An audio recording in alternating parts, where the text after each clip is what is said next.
With the E3 press conferences all done and dusted, I figured I'd talk about them.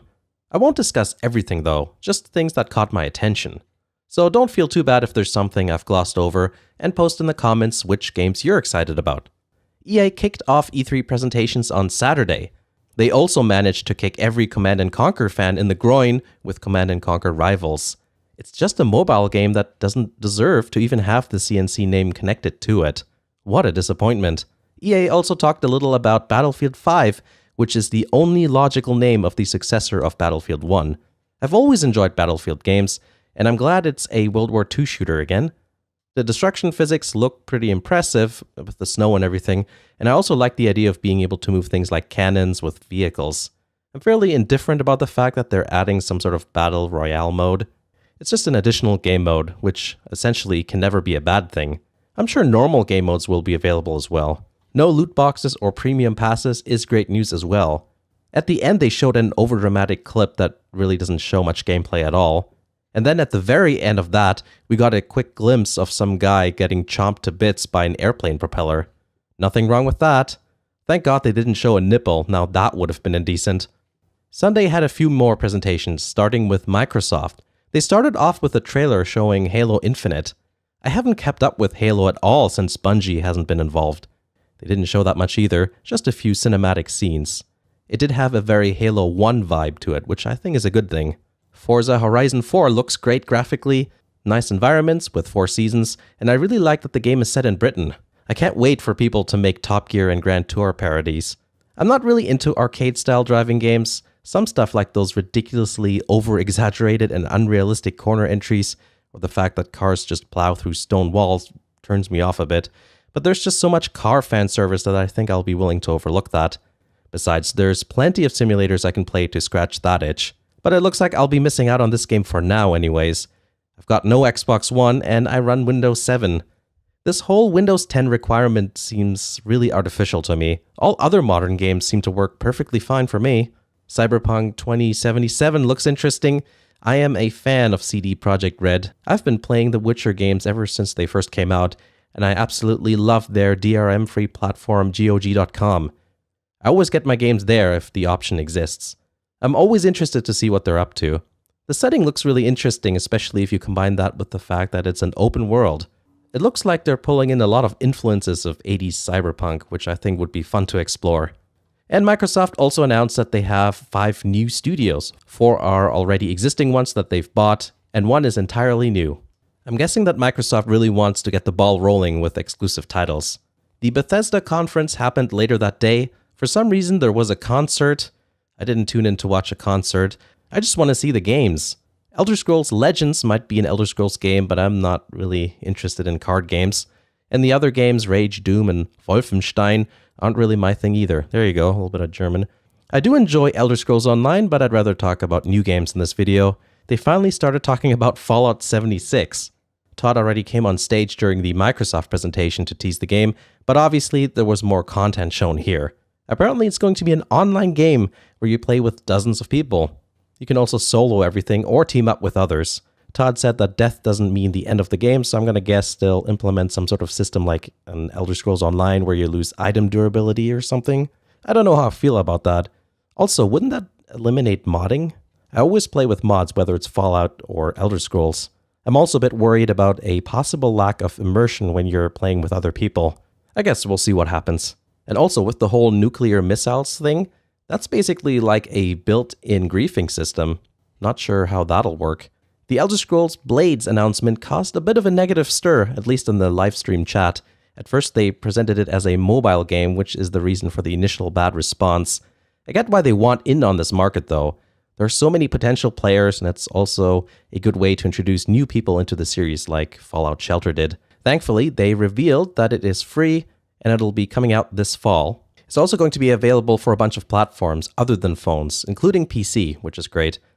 VR compatibility has been announced as well. I'm cautiously optimistic. I don't really like touchscreen controls for games at all, but surely it must be alright on the PC.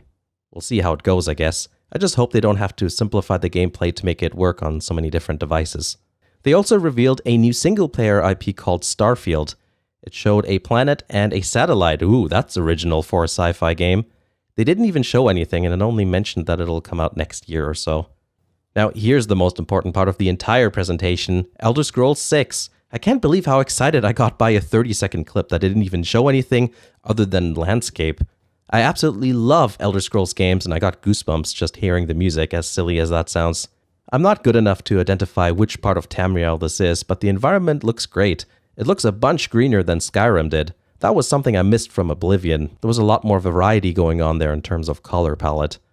Bethesda said that we could expect Elder Scrolls 6 sometime after Starfield. The last presentation of the day was from Devolver Digital. I wasn't interested in any of the games they showed, and the presentation itself was bizarre and awkward throughout. Day 3 had the most press conferences of any day, with 4. Square Enix were up first. They started off by showing Shadow of the Tomb Raider, which will come out September 14th. As a fan of the original games in the 90s, I do like this new direction they've been taking with the series over the last few years. The only problem is that I can't stomach the camera wobble for some reason, and I get really nauseous after only a short time of playing. And it looks like this game has the same camera wobble going on. They also showed a quick Octopath Traveler trailer, which showed a July 13th release date. I think we knew that already? Not sure. Overall, I wasn't too impressed with the presentation. It was mostly just a collection of trailers, and there was nothing about Final Fantasy VII at all. They did show Kingdom Hearts 3, which I know will make a lot of people happy. I still haven't touched the series at all, so I don't really have anything to say there, except that I think that it's a good-looking game at least. Ubisoft were up next, but I wasn't into any of the games. I'm really burnt out with a lot of their games, and the ones I would be interested in, like Splinter Cell or Prince of Persia, were of course absent. Also, they started off with a Just Dance 2019 dance thing. It's like, jeez. Later on, Miyamoto came on stage, probably trying to save the presentation. The PC gaming show came after that. The host sounded a bit like Saab Kyle, which I thought was amusing, but he was actually very good. There was a lot of variety, and I have to say there was much less theatrical BS than the other presentations. It took a while before something really caught my attention, which was Valkyria Chronicles 4. One of my all-time favorite games is the first Valkyria Chronicles, so I'm really happy to hear that VC4 is getting a PC release. Sony's press conference was the last of the day. Speaking of last, The Last of Us 2, or Part 2 rather, was where they started off with. I liked the first one a lot, and the new game seems to have the same suspenseful atmosphere. There were no zombies in sight, but I think gameplay still looks good from what was shown. And the chat couldn't handle the kissing scene, which was pretty funny. Ghost of Tsushima looked amazing. It's made by Sucker Punch Studio, the same people who made the Infamous games. The game is open world with beautiful landscapes. Personally, I'm not that much of a fan of the gore, but I can overlook that. The way the game flows reminds me a bit of The Witcher 3, except it's in historical Japan. While very detailed, I think the graphics lean towards a stylistic look. It's as if they took Muramasa's pretty foliage and somehow made it 3D. I really dig it, and I can't wait to see more. It's just great how all the leaves are falling down. I love that stuff. Tuesday was the last day of E3, with only Nintendo left to show off their stuff. Pokemon Let's Go Pikachu and Eevee is something I've been really looking forward to. Because both games will take place in Kanto, there won't be any annoying Alola level design quirks I don't like. I like that you can play local multiplayer and the fact that it interfaces with Pokemon Go. My problem with Pokemon Go was that I lost interest because it didn't feel like you were really doing that much with it, or couldn't do that much with it, rather. But now you can even bring Pokemon into a fully featured Pokemon game, which makes it feel like you're really working towards something that feels greater than just Pokemon Go. The Pokeball is a neat little accessory and reminds me a little of the Pokewalker, which I really liked, actually. I did a video on that last year. I thought the video turned out great, so check that out if you're interested. And I was also impressed with the new Mario Party. I thought it was really cool how you could use two Switches together to play one game. There's one point where they align both Switches in various ways, and the game knows how they're orientated by connecting the two parts that the fingers swiped over, if that makes sense. I thought that was really clever. But the most important thing is that it looks like they removed the whole all players in one cart thing. That was so annoying in the Wii U version. I like when players are spread out all over the map. I think this is going to be a fun one. Fire Emblem Three Houses, or Tree Houses as I like to call it now, looks really good as well. I don't see anything groundbreaking, but I don't think there needs to be. It looks like a Fire Emblem game with better graphics, so yes please.